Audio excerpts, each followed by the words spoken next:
Welcome back. Before we dive into Python code, let me quickly show you what makes this course different and specifically helpful for you as a C# and .NET developer.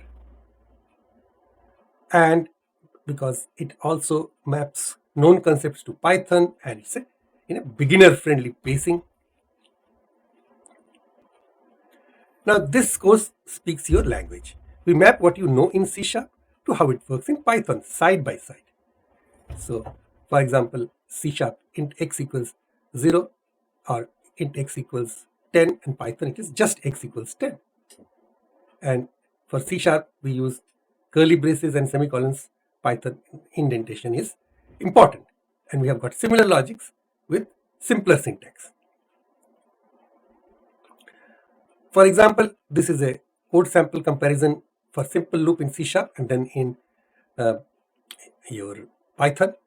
So it's a simple for loop in C# which you are all familiar with, coming from the C# and .NET background.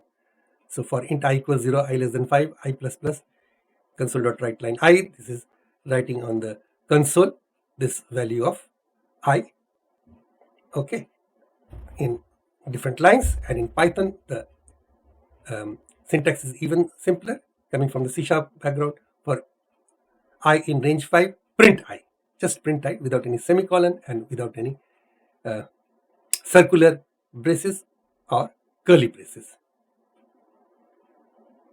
Similarly, let's see a code sample comparison with list in link and filtering in Python. Var numbers, new list of, you're initializing a new list of integer type in C#, and then console.writeLine, you're writing on the console all numbers, and then in a for each loop you are printing out on the console the number, and then there is a logic to get the even number with the link query. So numbers.where, this is the logic, n goes to n percentage to percentage division, this is a remainder division. If the remainder is 0, then in a for each loop you are printing out the even numbers in C#, and in the Python the equivalent code is you are initializing a numbers array, and then for num in numbers just print the number. That is a simple iteration. And for even numbers is even simpler. And for n in numbers, if n percentage remainder division 2, it's very similar.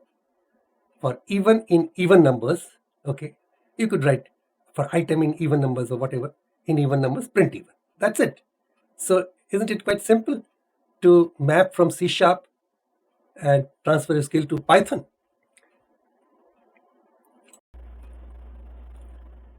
Now in this course we have got a structured jargon-free learning. Okay, so we will go to from basics to data handling to analysis to visualization to machine learning.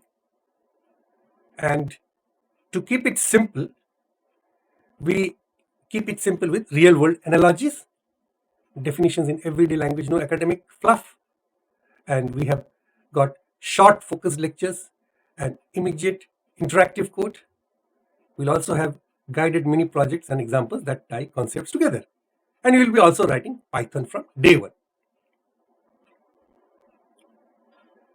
And next slide is on hands-on with real data. This is a representative image that I created with GenAI. And in this course, you will be working with files, JSON feeds, stock data. So we'll be working with hands-on real data, and you will be working with CSV files, JSON feeds, and stock data. Let's see the takeaways from this course. Now this course is built to leverage your existing C# and .NET knowledge while easing you into Python concepts with direct comparison. And core concepts like loops, list iteration, and link queries map cleanly to Python's range, lists, and list comprehensions. The teaching approach is practical, hands-on, and code first. No overwhelming theory upfront. You'll work with real data and learn tools like pandas, numpy, and matplotlib for actual data analysis tasks. And also this course, as I told you in the previous slide, it follows a clear progression of basics to data handling to analysis to visualization and machine learning. And you will see many translate this from C# to Python moments to lower the friction of switching syntax and mindset. And then By aligning with what you already know, this course builds confidence instead of starting from zero. Thank you very much for attending this lecture.